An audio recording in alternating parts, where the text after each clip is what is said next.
Thanks for joining me on the Paddison podcast. I've got the lovely and beautiful Katy with me today. Hello, Katy. Hi. Now, you've become such an inspiration to people inside our community support forum with the amount of progress that you've made so far.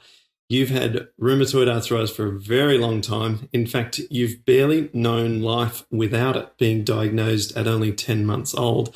So, before we hear your whole story, perhaps give us a little sample of what we might hear in the rest of this episode. Just some bullet points of how far you've come since you've embraced the program and also made lots of changes with your exercise.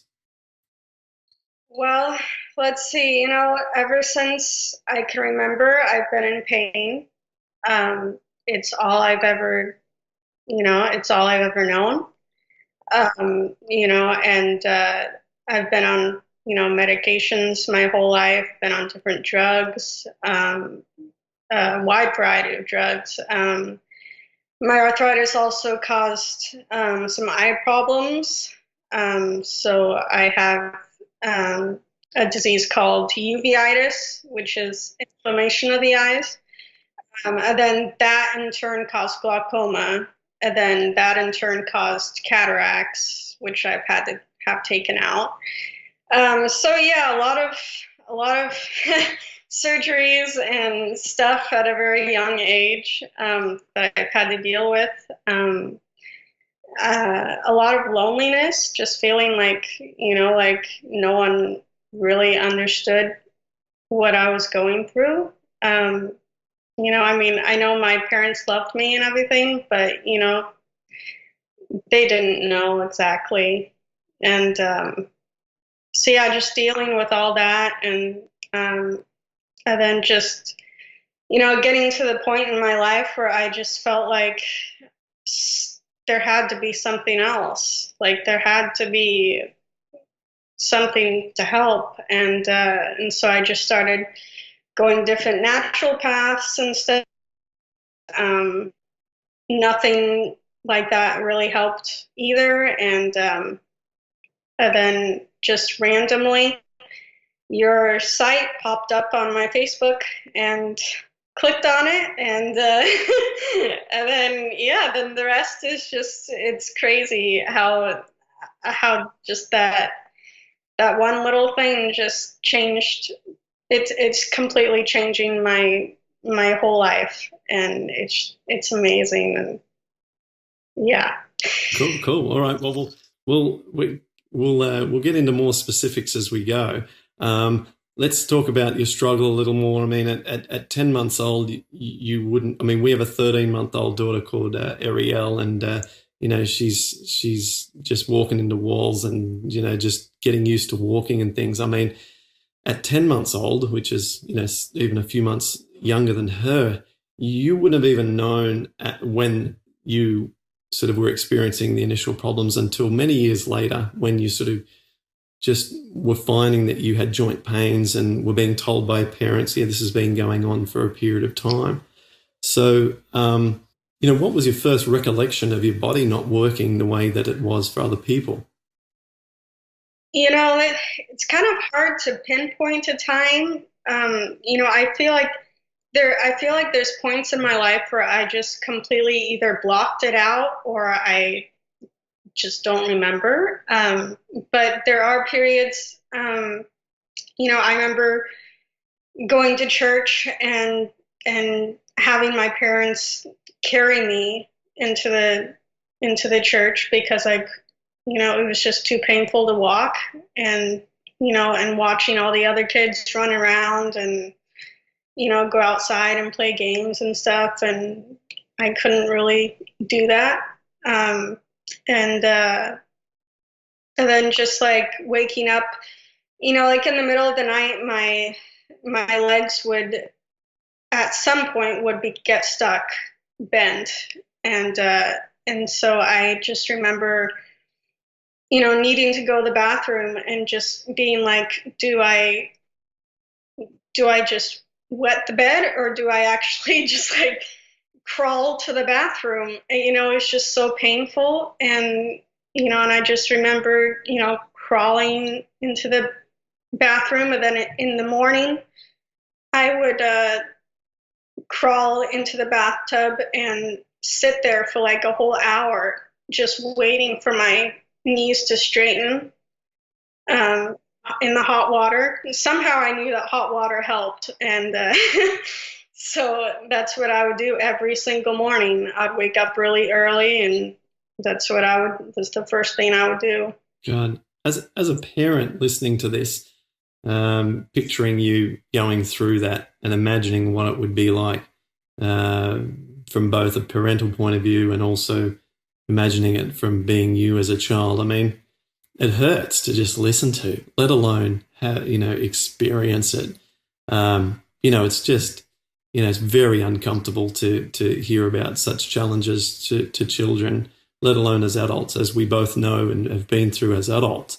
The condition is just so excruciatingly bad. And as a child, when you don't feel you also have the abilities or, resourcefulness to actually work out what's going on and to try and deal with it, you feel, helpless as well. So look, you have been through terrible stuff. So normally we would spend more time in this particular part of the conversation, but let's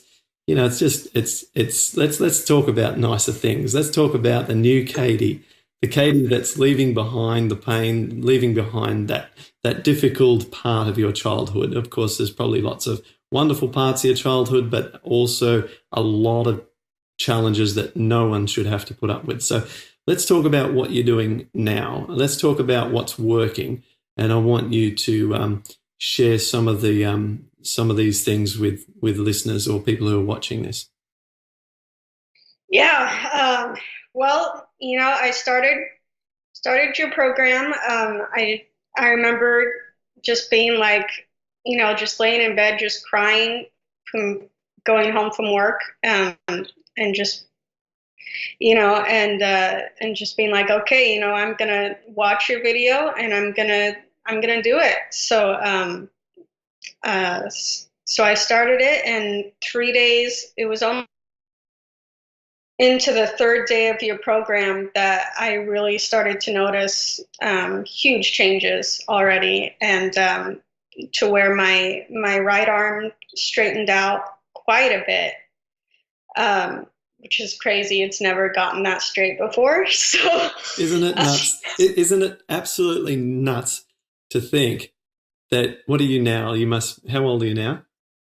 26. All right. So you're 26, and since the age of 10 months, you've never taken a period where you haven't eaten, or you haven't eaten in a way that can give your body a break. I was the same. For me, it was my cherry situation or cherry incident, right? You have this intervention, taking all of the responsibility away from the digestive system and saying, hey, you take a break for a couple of days. Unbelievable results. So, wow. Okay. So what a pivotal point. Okay. So then you've had these, and I've seen the photographs of that. You sent the comparison, and if you don't mind, I wouldn't mind putting it on the transcription of this on the blog post. The comparison. So your arm's starting to straighten out after just 3 days. So you must have been pumped at that point. Yeah. I was like, okay, there's no turning back, and I mean, it was hard at first, not being able to eat, whatever I wanted and stuff, and being at work and watching them eat their desserts and their cakes, and I was stuck with my grains and salads and stuff. But as I saw improvements, it just started getting easier, and I actually really started to enjoy the foods. And then starting the Bikram yoga was also huge for me. I didn't really know what I was getting into at first, but yeah, it's been crazy. Let's see, like people have told me that my skin just looks so much healthier and like lighter and just really good. And I was like, I mean, more than 5 people have told me that throughout this program. And I'm just like, oh, like I never realized that my skin didn't like Yeah.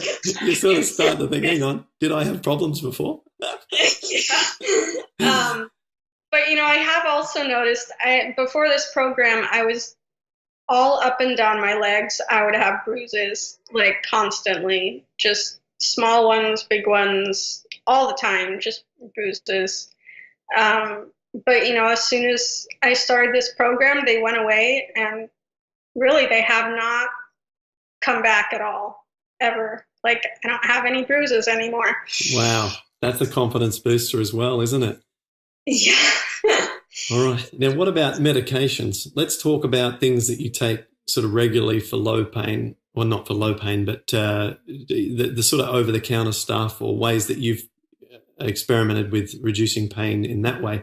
And also the big stuff, the heavy stuff, whether or not you were put early onto some of the disease-modifying drugs and later onto biologics. I mean, what did the medical profession put forward to you over the course of your 26 almost years?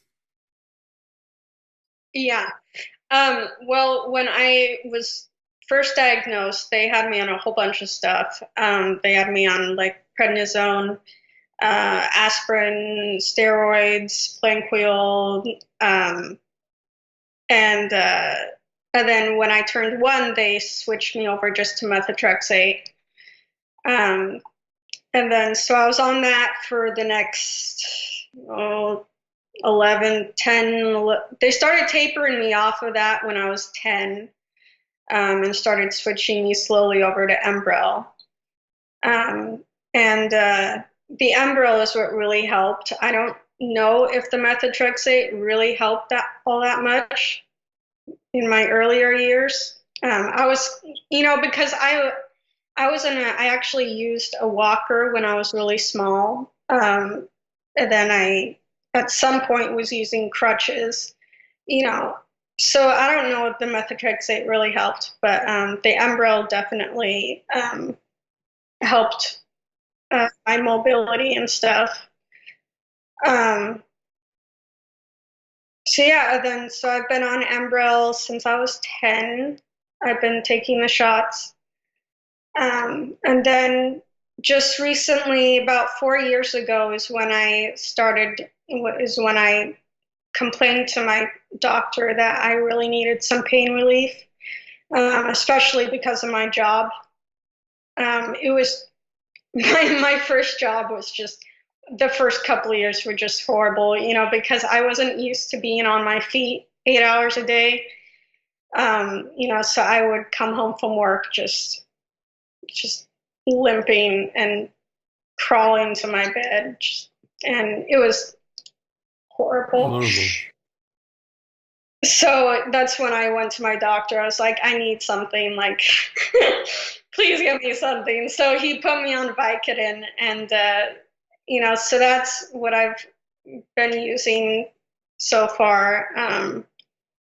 And, it's helped to numb it, but I still have the pain, but it just kind of made it so that I was able to do my job and stuff without bawling my eyes out.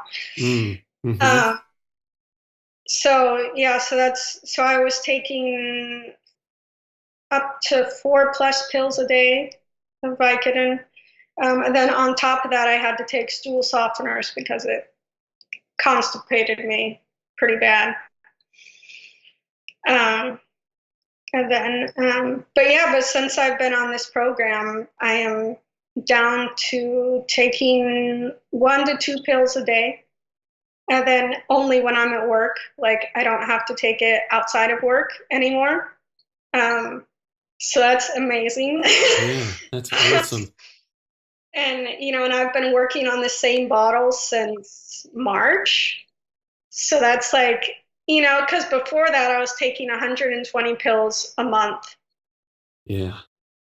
And so far this one bottle that I've had since March is 120, and I've been able to, it's been like 3 months on the same bottle. It's like crazy. Like, normally when people are on that, it goes up, it doesn't go down.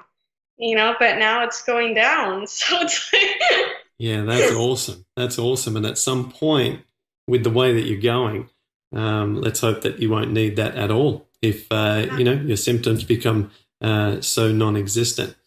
Okay, so what I'm picking up is that you went on and just an absolute sort of, collection of different pharmaceuticals when you were tiny.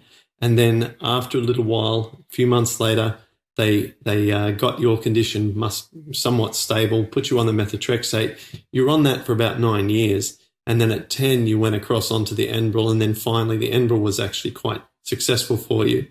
But then, if you're 26 now, when you were 22, the pain was just still too much and you needed to get on the Vicodin, and you've been taking that for 4 years. But now your lifestyle changes have meant that you only need a fraction, maybe 20% of the amount of Vicodin that you needed prior. Okay, so awesome. Tell us about what you're doing with Bikram Yoga. There's a lot of excitement in your studio around your progress. yeah, my teachers are awesome. Like they're just so encouraging, and they're just like, "Go, Katy, go!" And yeah, my first day, I was like, "Whoa!" Like I don't know if I can do this, and but I was like, you know what? Clint wants me to do this, so I'm going to do it. I'm going to do it every day and see what happens. And, the first couple weeks, I was actually in a lot of pain throughout the yoga. Like, I was like, what is he talking about? This pain relief? Like, this is really painful to me. And, it was hard. But then, after a couple weeks, I started noticing the pain relief just a little bit at a time. And then just started noticing my ankles loosening up and my toes loosening up, my knees changing, and just a lot of tiny little things that I started noticing. And then after a couple months, a couple of my teachers suggested that I started using the strap to grab my leg because I couldn't grab my leg from behind me. And so they suggested that I use the strap. And so I was like, oh, yeah, maybe. Yeah. And then finally, I was just like, you know what? I'm just going to, because it was humiliating to me to use the strap. And, because I don't normally like asking for help. Like, I want to do things on my own. And, but I was like, I'm just going to go and do it. And, when I started out with yoga, I always was in the back row, and slowly I started moving up to the middle row. And so now I'm up to the front row, and I have my little spot that I go to every day. That's awesome. Yeah. For those people who don't know Bikram Yoga, there is a hierarchy in the position that you stand. So all newcomers get told to stand at the back. Now I would have been at the back for a year, right? So you're way ahead of where I was. I was at the back for a year, and then I did like a year in the middle.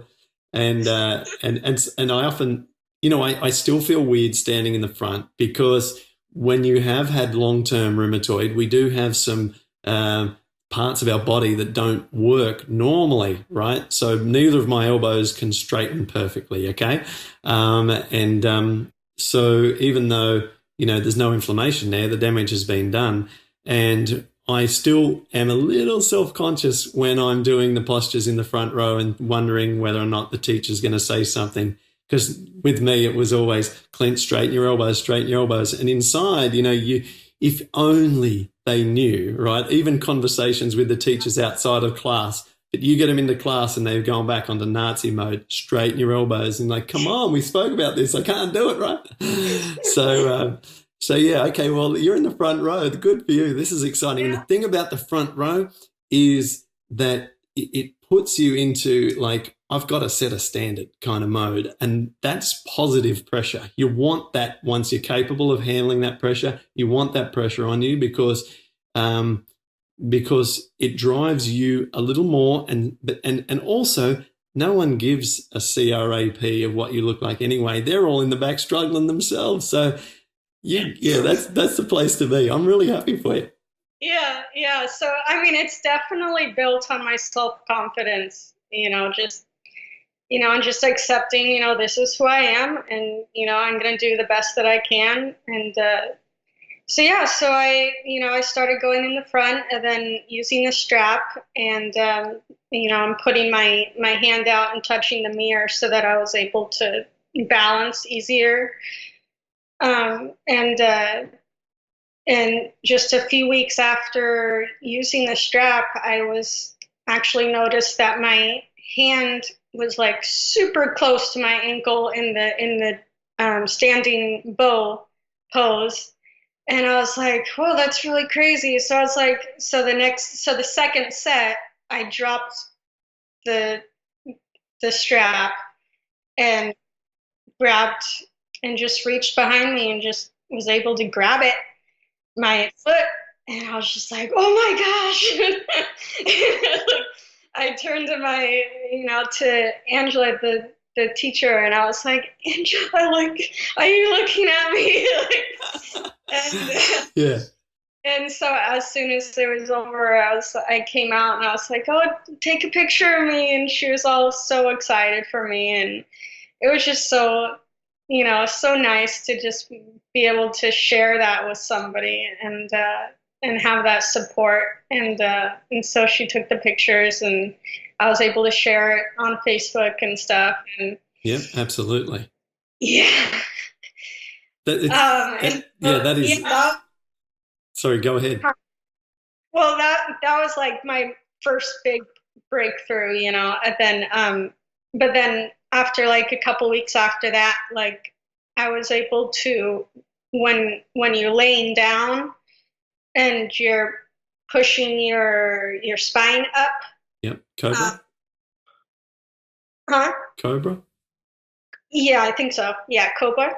And so before before that, I always had my hand like this. Twisted under you. Yeah, the back of the hand was on the ground rather than the palm. Yeah, yeah. So that's how I always did it. But then I was just like, I'm just gonna see if I can do it like this, and and I was, and now I'm able to do it. It's not perfect, but I am able to do it, and that's another huge, huge improvement. Wow. And because these aren't just improvements in yoga, these are dramatic life improvements for life. See, no one else could appreciate unless they've been through this sort of level of severity of condition that that to be able to put your hands into the correct position when you want them to go there, after having nearly decades of not being able to do it, it's absolutely life-changing. And so I always say small improvements are massive improvements with rheumatoid, because if you've made an improvement against a disease that is a continual sort of worsening sort of disease, or a degenerative disease, then you've reversed the typical trend. And most people are just doing it through the medication approach. And even then, it's very rare to find a case where they're medicated to the max and still not having some kind of slow sort of activity going on against them. So to be able to keep your medications at the same level and then to make these improvements, they are massive, massive improvements. So what's your sort of day-to-day feel like compared to before? Are you now able to have less morning stiffness? Oh yeah, oh yeah. Like I stopped having morning stiffness. The third day of the program, actually, I woke up and just was able to get out of bed with no problem. Which is crazy. I mean, for 26 years, I've woken up stiff in some way, and so to wake up and just feel light and no stiffness was just crazy. So yeah, I haven't had morning stiffness ever since January. That's remarkable. That's remarkable. Okay, so this is all great. So I've got about another 20 minutes with you at the most, maybe 15, because I know that our time schedules here are tight. So tell us, give us, I mean, you have such perspective that a lot of people may not have given the length of the disease and the severity of your condition. What's maybe a piece of advice or some encouragement for people looking to do any of the things that you've done? I mean, whether it be the yoga or the dietary or the stress reduction, or, I mean, is there some sort of thoughts behind that?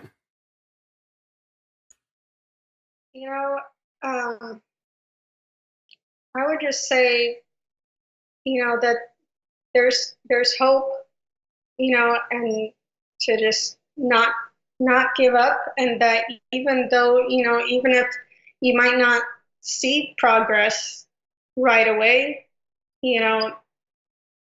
either way you're helping your body with this program. Yeah. um when I growing up, I always had a positive attitude for I'm not sure how I had that. I think it's but like I remember when I was small, my sister had some friends over, and I was watching from the hallway, and I was watching one of her friends put her hair up in a ponytail. Mm-hmm. And I remember thinking to myself, I was like, man, one day I'm going to be able to put my hair up in a ponytail. And like, and so I remember working on it every single day. I would work on putting my hands up, to do that. And it took me a long time, and I don't remember exactly, but I remember the day I was able to reach back and put it in a ponytail, and I was just so excited. And and so I remember actually going up to one of my sisters and being like, "Hey, I can put my hair up," and I remember her saying, she was like, "Well, there's still lumps in your hair, though."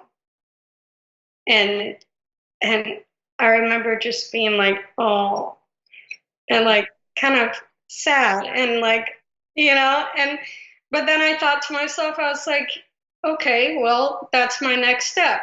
That's what I'm going to do next. I'm going to work on it until I have no bumps in my hair. Like I didn't, I mean, yeah, it was sad, and yeah, I cried a little bit, but I picked myself up and just made it my next goal, and that's kind of just the way that I've always been. It's just always looking towards the goal, and like, and like, it doesn't matter how I get there, it's the results that I want, so. Totally agree. Nothing beats the results, right? I used to work in a fiber optic startup company way before I got involved with entertainment and before I got sick. And we used to work in the production of fiber brag gratings, which are on a nanoscopic scale, and they filter light. So we used to use laser beam light to actually create filters for light that go into undersea networks and are the backbone of today's internet. So that's what I used to do before I got involved with other things. And I was in charge of production, but I had a technical background, research background in these particular fiber brag gratings. And I used to get into somewhat reasonable debates with some other members of staff, which was pretty ballsy at my age, because I was straight out of university, 23, 24, and arguing that it doesn't matter that we don't quite understand how these things are being made, right? I came up with some additional techniques to refine and improve the productivity in the way that they were made, but it wasn't obvious as to why it worked. But I just maintain it doesn't work. All that matters is the results, because we can't look into an optical fiber at that level. We can't see nanoscopic. It's may never be able to be viewed by the human eye, but we can look at the results and we can run tests and we can say it works, and that's the bottom line. And it's the same with rheumatoid arthritis, because we can't look into ourselves and look at our gut lining and look at the interactions of the gut bacteria with the intestinal wall and with the immune system and look at how all of this is going on. It may never be fully and completely understood, but we don't need to know.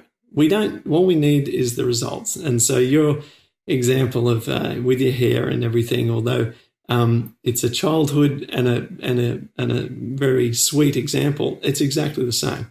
So we don't know sometimes why, but if we get the results and there's no downside, then we know what to do.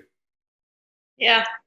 So, well, any other final comments or thoughts? What about what's next for you? Tell us what your goals are, and I'd like to chat to you again down the track. Tell me what you'd like to achieve, say, in the next 12 months. Well, I'd like to, in yoga, I really want to work on bending my legs all the way down to where I can sit on my knees. That's kind of what I've been wanting to do my entire life, actually, because I've seen kids, always sitting on their knees, play duck, duck, goose or whatever, and they're all sitting on their knees, and I'm there with both legs out on sideways, that's always kind of been in the back of my head. So, but now with this yoga, it's like, that's possible. Like it's going to happen one day. And, just working on my knees and my ankles and stuff in yoga. And then just also working on lowering my Vicodin and hopefully lowering my Enbrel. There's actually this past month or so, I have kind of forgotten to take my Enbrel every week just because I'm feeling so much better. It's like, it's in my fridge. It's like, okay. And, so I've been able to space it out to every other week. And sometimes I skip it for 2 weeks. And I don't feel any different, which is crazy because before this program, if I missed a week, I would wake up more stiff. There would be a lot of problems, but now it's like, yeah, I can space it out every other 2 weeks or so and not feel it. So, yeah, and I see my rheumatologist on Monday. So I'm hoping to, share with him my progress and see if we can get something started. Yeah, and for those people who aren't familiar with all the intricacies of my recommendations with this, with the biologic drugs, we've got a couple of variables with regards to lowering. We've got the spacing, which you've talked about just now, and we've also got the dosages. And so, there's a couple options there with regards to what to work on. But certainly that's a discussion to have with your rheumatologist and get their input and see what they say.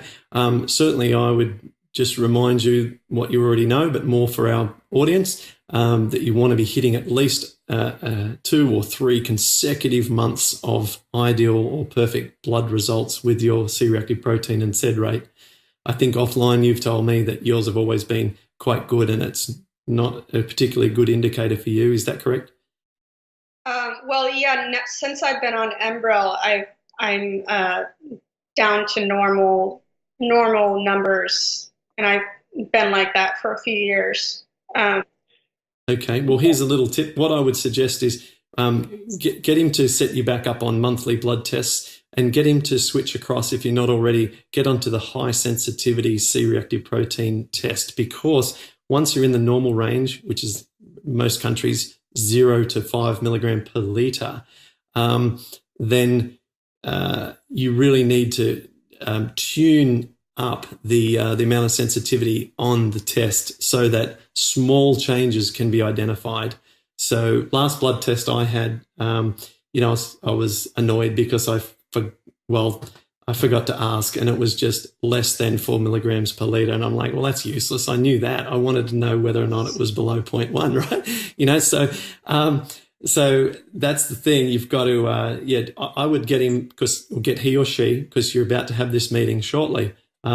Get he or she to ask for the monthlies and get high sensitivity C-reactive protein, because it's actually a different test than the standard CRP. So you can't just use the same test. So it has to be a different test. So because I'd really like to see numbers month to month.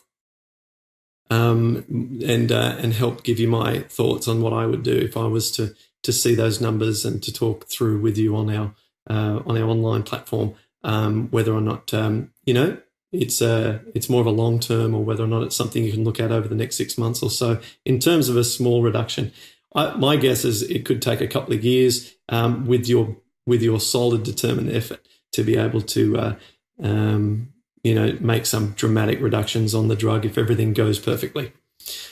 Mm-hmm. But certainly the Vicodin, let's hope you can get off that pretty soon. Yeah, that'd be awesome. Yeah. Okay, so we're running up to time, and I just have a real sort of sensitive and sweet spot for your situation and for you as a person, because you mentioned earlier how you're always been positive, and it just comes through in droves in communicating with you face to face. And it's been really, really a great opportunity to chat with you and to put you in front of a large group of people with this condition, because you have been through every adversity, and still, as a very young woman, able to laugh and be enthusiastic and communicate about it with a sort of optimism that isn't necessarily the case for a lot of people who have had it for less time and also only as an adult. So my huge sort of, appreciation for everything that you've been through. And if only it hadn't have happened, well, we were dealt some cards, and we can't do anything about that. But just like you've been demonstrating from day one, you set your mind to it and you go and get it done, and you don't question why, you just think about what can you do about it. And yeah, you're inspiring to me, and I'm sure everyone watching this is going to be really pleased that they spent the little bit of time that they have on with you and I on this call. Yeah, and and you're also one of my top heroes. I talk about you all the time at like my work and everything, and like so many of my friends know who you are, and you're just you are so inspiring to me too, and one of my top heroes, and I just love you. Thank you. I love you too. And it's just, isn't it great that something so bad can bring two strangers together to talk about optimism and positivity in life? That there is good in everything. There is good in everything. And humility is a wonderful attribute. And for me, humility had to come about through adversity for a very long period of time, because I didn't have a lot of humility in the past. I didn't have a lot of empathy in the past for people who had health conditions, and for people who, were dealt a poor set of cards. And that's all changed. Now my life is all about compassion and empathy and humility, because with an autoimmune disease, whether it be at a 99% level of difficulty or just a 1% difficulty level, there's always going to be some degree of difficulty for life. And with that comes humility. And I think that if we can embrace that positive aspect of having the condition, it helps handle all of the negative aspects of the condition, of which we know there are many. Yeah. So, but let's keep doing what we're doing. Let's keep smiling and keep making quality plans and taking massive action towards improving our condition, because we can defy the odds. Yeah, exactly. So big high, in fact, big cuddle, and thank you so much for coming on this episode. And I'm going to let you get back to your day, and I look forward to talking to you online. All right, thank you.